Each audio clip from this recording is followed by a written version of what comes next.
Welcome back to Resident Evil 2, here on the heavybass channel. Last time, we got out of the sewers, made our way through a gantry, killed some zombies, and entered a factory. Equipped, we have the Spark Shot, which is a very unique Claire weapon. Very unique weapon. Also, we have quite a few items as well. You're going to want to have a lot of items, because, you know, Claire's weak, and I really don't like this. So, we're going to take the Spark Shot with us, and we're also going to take the Grenade Launcher with us. Specifically, Flame Rounds taking. If you are uncomfortable with using the Spark Shot, like I'm going to be doing, then at least 10 grenade flame rounds are going to be needed to take it out. So, lo and behold, we do have something to collect here, which is true. So, we go into the we gotta wait for Sherry to get up here because she's ridiculously slow. I can't blame her. She is a girl. She's very slow. She's also small and tiny, and well, things are gonna be very complicated for the future. Anyway, in here in the cabin, you'll find yourself a control panel key. At least keep one slot open. Check on it. It's called the down key, which is kind of interesting, you know. So now we know why this thing's really needed and, you know, interesting. So again, like pointing it down, it was long videos before, but now that we literally gotten to the point where we could defeat the game, the videos are going to get much shorter. It's not my fault. The game started to get really, you know, the game started to get really predictable and really bad. Also, do not leave Sherry behind whatsoever. Sherry, can you move, please? Sherry! Sherry! There's a good girl. There's a good girl. So, now we're going to use the down key. On this keyhole here. Now we push the button, and we've effectively activated the lift, so that we can now use the factory key and leave Sherry behind. That's a good idea. Resident Evil cutscenes, that's more interesting. Anyway, we now effectively use the lift to the factory to go down. This was first introduced in Resident Evil 2. This was recently reintroduced in Resident Evil 0.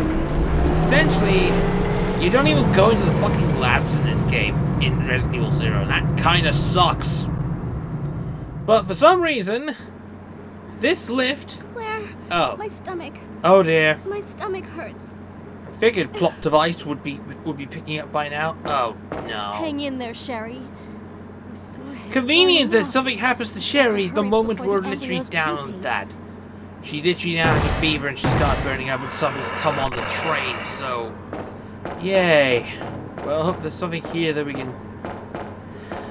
I hope there's something on this train! There you go, so... Otherwise I'm kind of like, no, we're gonna do it. So, we're now gonna have to, like, go outside and confront whatever it is on that train. And, I hope you're prepared. Yes, indeed, I hope you are prepared. I figured there'd be something on this train. But anyway. Say hello to... Yes, indeed, we are fighting Birkin. But not just any malformation of Birkin. We are fighting the most well-known. This is the second malformation of G, one of the best themes in Resident Evil. And surprisingly, this is one of the most effective weapons against frickin' second Birkin, because if you hit him with the Spark Shot, he gets stunned. And that recoil really helps. Can we at least get him before we take a hit? Or not? I knew I would take some damage. You know, it always ends up there. I always end up taking some damage. Also, that is... I believe defeated. Now you just notice how freaking slow he starts to be. So we got that out of the way. And he's really sluggish. That is quite at least a good... about 35% of that power. See? That is effective for that one. And if you know what you're doing, that's a very effective weapon. Unfortunately, it is only effective against Birkin. is not so good on everyone else because, you know, static electricity does not work on... But I would like to see the weapon come back in the remake as more effective this time. And probably used again. So...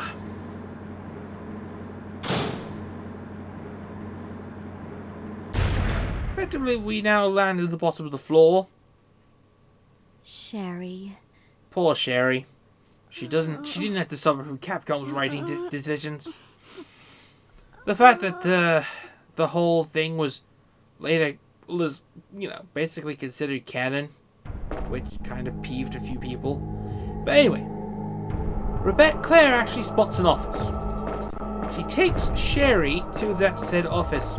This now becomes your save room, for we have now arrived at the laboratory. The laboratory where the G-Virus basically happened. So now, Claire just gives her the jacket she's wearing, and now we're going to be playing the rest of the game with the undercoat jacket. So now, Claire's goddess is now protecting Sherry.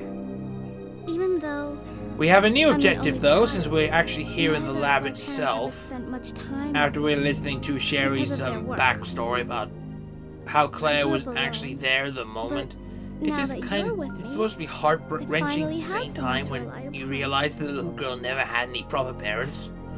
Or they did have proper parents, except, well, you know, poor Sherry. Rest here for a bit. I'll be right back. So, well, she's resting. In fact, she's going to be there for the rest of the game.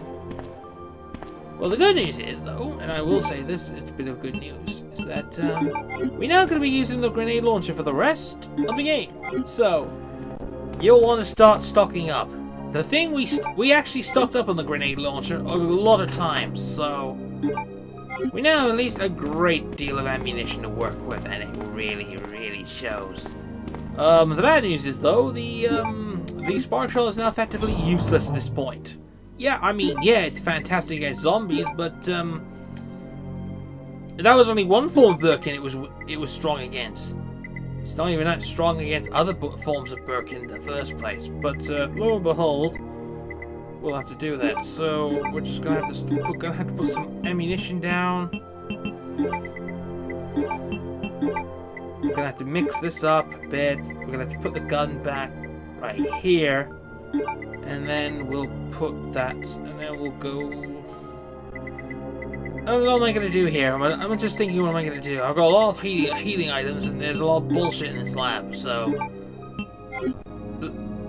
take the lighter with us anyway. I thought we might get some use still. Anyway. We're done with this episode of Resident Evil. Next time on the franchise, we killed Birkin. Or rather, we disposed of him momentarily. Quite a few things have happened. And now, we got a laboratory to explore, and a little girl to cure and we gotta cure the G-Virus from a little girl.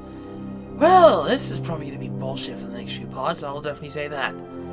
Okay, see you all next time. Bye for now.